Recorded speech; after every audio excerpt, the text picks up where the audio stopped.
El día de hoy vamos a abordar el tema de la definición del derecho y los elementos del derecho, así como su origen del derecho. Eso es lo que vamos a analizar. En la ilustración, ustedes pueden ver que hay 4 autores que nos dan su definición, pero en la parte de arriba hay un breve comentario que dice: las personas desean poder prever con anticipación el resultado de sus actos, conocer cuáles hechos pueden ser realizados sin temor a recibir alguna sanción. Y eso es lo que nos permite el derecho. Las normas jurídicas están registradas ya hoy en día, la mayoría en Internet, así que no hay excusas como para decir: pues es que yo no sabía, pues es que yo desconocía, o es que yo soy médico y no soy abogado, no sabía que tenía que declarar impuestos, no sabía que tenía que hacer esto. Hay un, hay una sentencia en el derecho o un dogma en el derecho que dice que el desconocimiento de la ley no exime, no nos exime de nuestra responsabilidad. Así que si nosotros no sabemos o desconocemos, y si hay que pagar una sanción, la tenemos que pagar por negligencia de nosotros, porque nosotros no investigamos o no estudiamos sobre eso. Entonces, ¿cómo anticipamos el resultado de nuestros actos? Sabiendo o conociendo hasta dónde está mi libertad y hasta dónde empieza la libertad de los terceros o de las demás personas. Bien, el derecho por etimología, según su étimo o su raíz etimológica, proviene del latín directum, que en otras palabras significa conducir. Directum es conducir, regir, enderezar, encaminar, dirigir u ordenar. Es lo mismo que si dijéramos lo recto. Por eso decimos, vete derecho. Cuando decimos a alguien, vete derecho, camina derecho, significa que no se debe desviar ni a su margen derecho de ahí donde va en esa línea, ni a su margen derecho, ni a su margen izquierdo, ni a su lado izquierdo, ni a su margen derecho. Eso es lo recto, lo recto. En este sentido, se puede interpretar el derecho como aquello que ordena rectamente las relaciones humanas. Entonces, por eso la palabra recto o la palabra directum, que viene de dirigir, ¿qué es lo que dirige? Dirige rectamente nuestro comportamiento o nuestra conducta. Es lo que tiene que regir rectamente. Pero ¿cómo sabemos que lo va a dirigir rectamente? Bueno, apegándose o apegado a las normas o al conjunto de pautas, al conjunto de reglas que ya están tipificadas, ordenadas en un documento que llámese Código Civil, llámese Código Penal, llámese Constitución Política de los Estados Unidos Mexicanos, llámese Ley Federal de Trabajo, llámese cualquier otra norma derivada de la Constitución.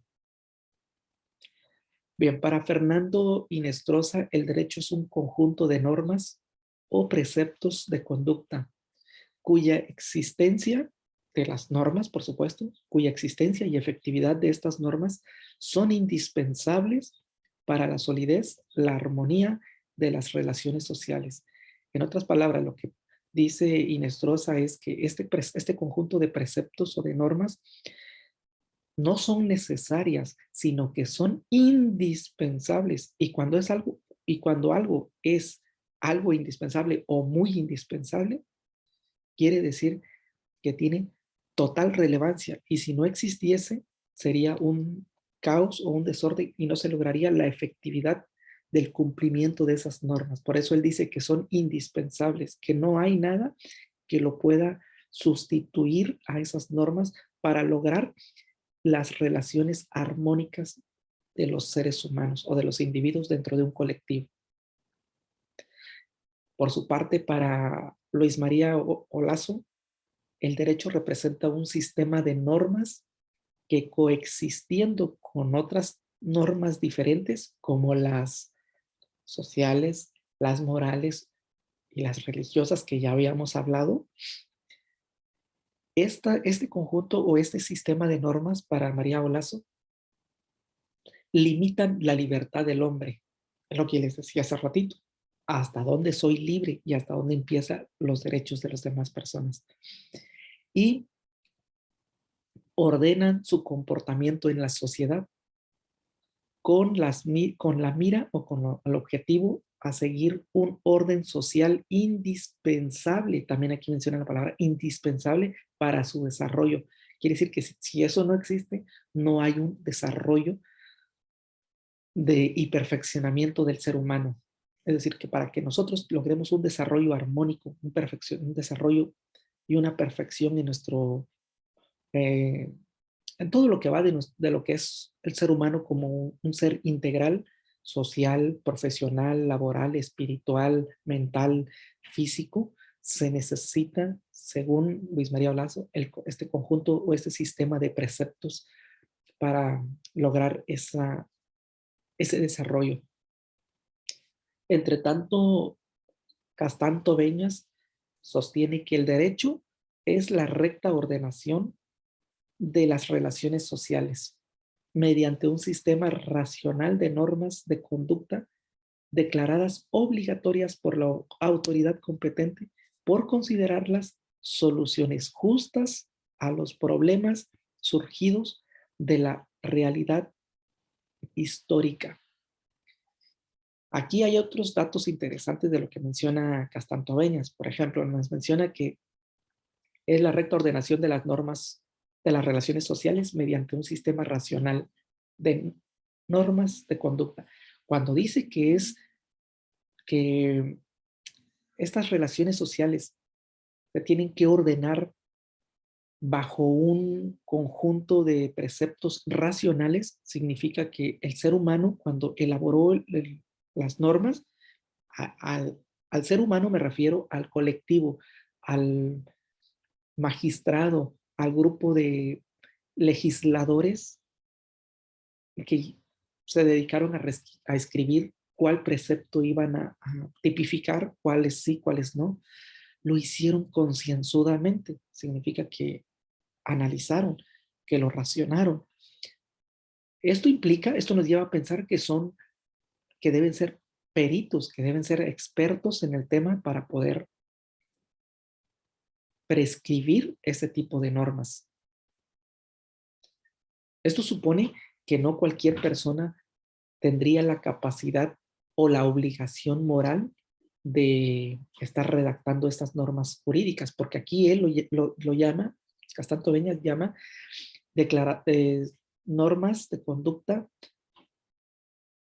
jurídicas, jurídicamente, él habla de la palabra jurídicamente, y las considera obligatorias por la autoridad competente. Obligatorias ya habíamos dicho que es coercitiva, ¿no? A veces la palabra, el tecnicismo es coercitivas para que se logren cumplir. Además las considera como justas, como algo justo. Aquí estamos hablando de la palabra de la justicia, ¿no? Para evitar problemas y para arreglar aquellos problemas que hayan. Bien, este es un panorama muy genérico o muy general de lo que es la definición del derecho, pero nos quedamos con la consigna de que el derecho es la ordenación de manera recta de los comportamientos del ser humano. O sea, aquí quiere decir que el derecho ordena rectamente nuestra conducta. Ya les dije cómo es que lo ordena, alineándonos o que nosotros nos adecuemos lo más posible, lo más cercano a la norma o a las normas. Solo mediante ese rubro es que se logra la armonía. Ahora bien, eso es en teoría. En la práctica dista mucho esto, porque hay personas que se apegan rectamente a las normas, al conjunto de reglas establecidas, Y muchas veces, aún así, cuando esta persona es moralmente y éticamente correcto ante las normas, muchas veces le atropellan sus derechos. Pero eso es otro tema, eso es un tema que se llama corrupción. Eso es diferente. Bueno, vamos a continuar con el siguiente tema que se llama fines del derecho. ¿Cuáles son los fines del derecho? Bien, para poder entender los fines del derecho, a ver, permítanme tantito. Fines del derecho. En la ilustración vamos a poder ver que hay 3 fines del derecho. El número 1 se llama derecho de seguridad. Al momento que le doy clic, aquí no se va a desplegar el concepto de seguridad porque estamos en Zoom y no hay esa forma de que puedan ver la definición como lo hacemos en un PowerPoint común. Bueno, derecho de seguridad. El derecho de seguridad se logra o se basa mediante la forma o en el entendimiento de que nosotros suponemos o confiamos en las instituciones que se encargan de impartir la seguridad, en este caso el Estado con sus demás organismos y atribuciones que les corresponde, garantiza, debe garantizar a toda la ciudadanía, a todos los seres humanos de su nación, el proteger su dignidad, protegerlo, su dignidad física, moral y en todos los aspectos. Y para ello se mencionan 4 aspectos aquí. Por ejemplo, cosa juzgada. Dentro de la seguridad que existe para el ser humano hay un concepto que se llama cosa juzgada, sobre todo cuando estamos hablando en el ámbito penal, ¿no? Lo resuelto en sentencia firme por los tribunales no puede ser modificado. Es decir, lo que se ha dictaminado en un proceso jurídico, en un proceso legal, ante un tribunal, ante un juzgado, ante un magistrado, lo que ya se determinó ya no puede ser revocado, ya no puede ser modificado. No podemos hacerle cambiar de decisión a lo que el juez ha determinado. Si el juez le dio la patria potestad a la mamá o al papá, ya la otra persona, la otra pareja, ya no tiene, no puede hacerle cambiar de parecer al juez, a menos que existiese más adelante alguna otra conducta por la cual la persona que se quedó con la patria potestad está haciendo algo de manera ilícita, no está cumpliendo con lo que el juez le haya estipulado, le está dando una mala vida, se le encuentran algunos disturbios en su conducta, la persona puede hacer otro proceso, puede levantar una demanda y hacer otro procedimiento judicial. Pero ahí sí ya es otro caso. Pero en el caso que se ha dictaminado, que se ha resuelto, ya lo que ha dictaminado el juez no se puede modificar. 2, irretroactividad de las leyes. Otra garantía que tenemos dentro de nuestra seguridad es que una ley nueva no regulará relaciones o situaciones sucedidas antes de que entre en vigor. Por ejemplo, una persona ha sido juzgada con una ley, lo condenan o lo sentencian a 5 años de prisión. Inmediatamente, una semana después, se modifica esa ley con la que él fue juzgado o se anula y se crea una nueva ley. Y en esa ley, en la nueva ley se estipula que la persona que haya cometido un delito como el que cometió esta persona que ha sido juzgado una semana antes, ya no son 5 años de sentencia o su sanción o su castigo, sino que deben ser 10 años.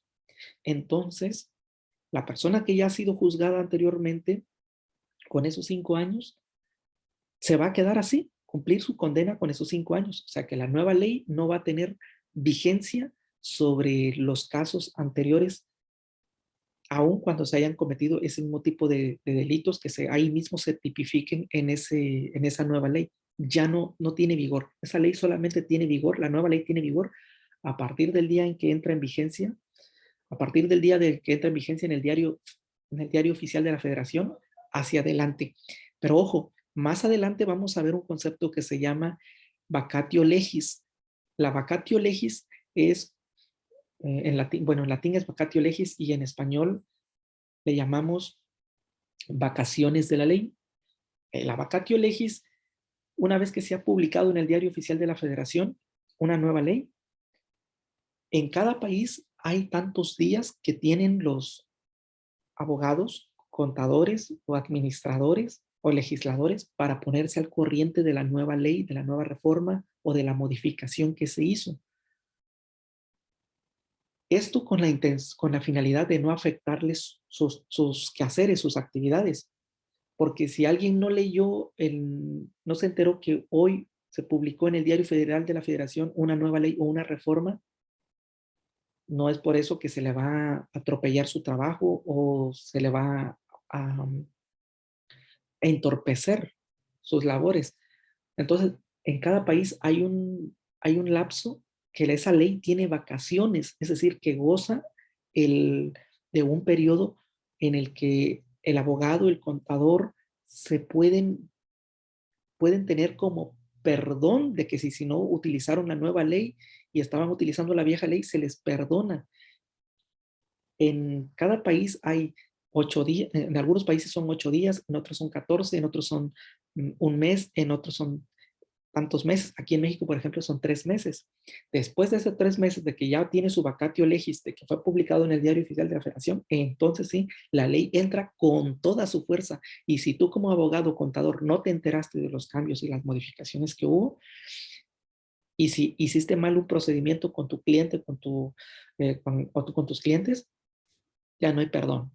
Debiste haber enteradote en el día de que se publicó en el Diario Oficial de la Federación o bien durante el periodo de receso, en el vacatio legis. Bueno, eso es entonces lo que decíamos en irretroactividad de las leyes, que solamente tienen vigor a partir de que entran del Diario Oficial de la Federación o bien después del periodo de receso del vacatio legis. A partir de ahí entra con toda su fuerza.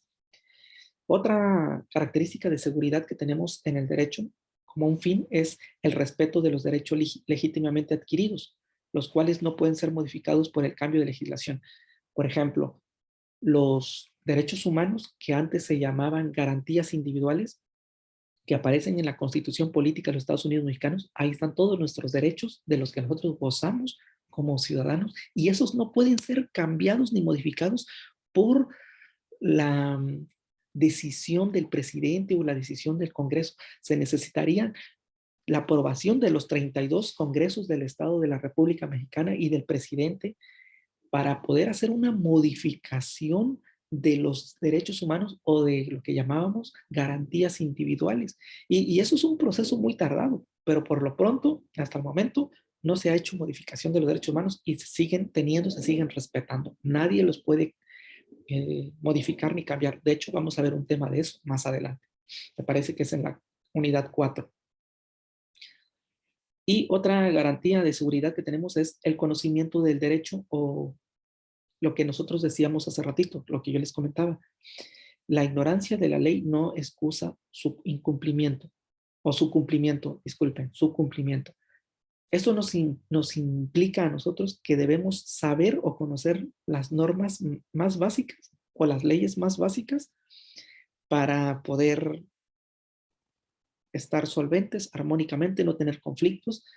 De lo contrario, podemos ser requeridos por una institución jurídica para solventar una norma que hayamos transgredido. Por ejemplo, el hecho de que tú ya conduzcas un automóvil y tengas tu licencia, debes conocer la ley de tránsito, toda, para que el policía, si en dado caso tú infraccionas, el policía nunca te va a infraccionar. Ese es un error, ojo, ojo.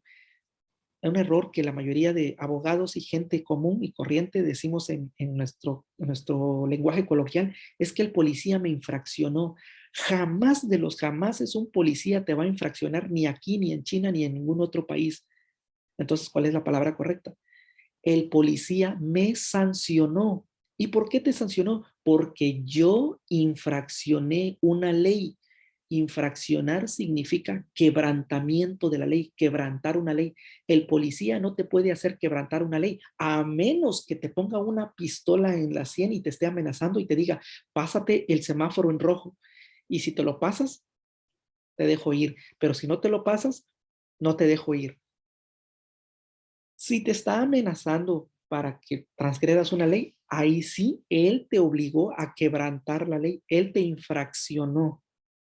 Pero mientras los policías normalmente no te infraccionan, nosotros somos los que nos infraccionamos. Ok, entonces, si tú conduces un automóvil, debes saber la ley de tránsito para que el policía no te sancione. Para que tú no digas, ay, es que yo no sabía que estaba permitido dar vuelta en esta esquina o en esta glorieta. Te van a decir, el desconocimiento de la ley no te exime de su cumplimiento. Pensemos, tú eres arquitecto y no has declarado tus impuestos y le digas al SAT, es que yo no soy contador, es que yo no sé nada de eso. Les digo, asesorarnos con un contador o pagarle a un contador para que nos lleven la contabilidad. Pero el punto es que nosotros tenemos que cumplir con la ley y por eso es lo que debemos saber. Bien, vamos al otro fin del derecho. Este es el derecho de justicia. El derecho de justicia está representado o está regido por su máxima autoridad, que es la Suprema Corte de Justicia de la Nación. Y de esta se derivan todas las demás instancias, como los ministerios, las Procuradurías Generales del Estado, Procuraduría General de la República y todas sus fuerzas que le ayudan a que estas instancias logren hacer valer la ley, como la Marina, la Fuerza Naval, la Guardia Nacional, el Ejército, la Policía Federal, la Policía Municipal y todo su demás séquito. Bien. Por justicia entendemos aquí cuatro conceptos, ¿no? Justicia distributiva. La justicia distributiva tiende al bien de la sociedad y consiste en dar a cada quien lo que le corresponde según sus méritos, según su acción. Eso es distributiva, se distribuye según sus necesidades, según su comportamiento, se le da según lo que haya hecho. Por ejemplo, justo es que si una persona eh, digamos que se metió violentamente en la propiedad de alguien a hacerle destrozos, justo es que esa persona que cometió esos destrozos pague los daños materiales o morales de esa familia que fue violentada. Eso es justicia, darle a cada quien lo que le corresponde. Pero aquí ya el ministerio se va a encargar de decir qué tipo de justicia se le va a aplicar a ese sujeto que violentó esa propiedad privada. Si va a ser una sanción económica, si va a pagarle terapia psicológica a las personas, a la familia, si va a pagar con una multa de cárcel o si va a ser un servicio a la comunidad, ellos lo determinarán según el, el consenso que lleguen allí en el juzgado. Pero debe haber un tipo de justicia. Eso es darle a cada quien lo que le corresponde también, no solamente aunque no haya pasado una acción ilícita o una acción dañina. Justicia correctiva. Regula las relaciones de los individuos entre sí y tiende al bien de los particulares, condiciones legales de las relaciones civiles. Bueno, la correctiva está más bien como su función es, como lo dice la palabra, corregir. Una instancia que aplica esa ley o ese carácter, ese principio de seguridad, de justicia aquí, es el Consejo Menor de Tutelares. El Consejo Menor de Tutelares, aquí en Tijuana, por ejemplo, está en la vía rápida por donde está el Covacho, con el Rubén Vizcaíno, donde está la unidad deportiva más o menos, ahí está un Consejo Menor de Tutelares. Esa es una instancia correctiva. Ahí se reclutan, o más que se reclutan, se envían a los jóvenes menores de 18 años que no pueden ir o que no deben ir a prisión, que no pueden ir a prisión porque son menores de edad. Entonces los meten allí. Es un tipo prisión, pero no es prisión porque allí les dan escuela, les dan educación. Les digo esto porque yo he llevado a alumnas de psicología de la Universidad de la UABC, llevé a alumnas a prácticas y de otras universidades he llevado a alumnas a trabajar allí. Se les da programas educativos, hay programas de educación, hay programas psicológicos, les dan terapias, hay pues naturalmente que su desayuno, comida y cena, sus desayunadores. Hay muchas otras actividades deportivas y les enseñan oficios para que allí mismo, dentro de esa instancia, se rehabiliten y puedan, después que cumplan su sentencia de estar en esa institución, reinsertarse nuevamente y de una manera correcta a la sociedad. Ese es el tipo de justicia correctiva. El otro tipo de justicia se llama conmutativa, todo lo referente a los contratos. Bueno, aquí ya tiene que ver con las personas que hacen convenios en todo lo que se llama el comercio, ¿no? De compra-venta, etcétera, ¿no? De si hubo algún desacuerdo, si hubo alguna falla, algún error en el asunto de la compra-venta, pues ahí se aplica la justicia, pero solamente rige a este tipo de actividad comercial. Y la justicia represiva tiene que ver con todo lo referente a los delitos, y para eso está el derecho penal. Hay otro tipo de justicia, pero que la vamos a ver más adelante, pero que no está dentro, que no aplica para nosotros, que era una justicia mm, que tenía que ver en muchos años atrás, ¿no? Estamos hablando en la época de Mesopotamia, de Babilonia, de los fenicios. Había un concepto muy interesante de la justicia, pero eso lo vamos a ver más adelante. Y el otro fin del derecho es el derecho de, del bien común. Toda persona o toda sociedad, mejor dicho, persigue el bienestar de las personas que la integran. Esto es como el derecho social, ¿no? El Estado, sociedad estructurada jurídicamente, persigue el bien de las personas y a ese fin se le denomina bien público. Este derecho,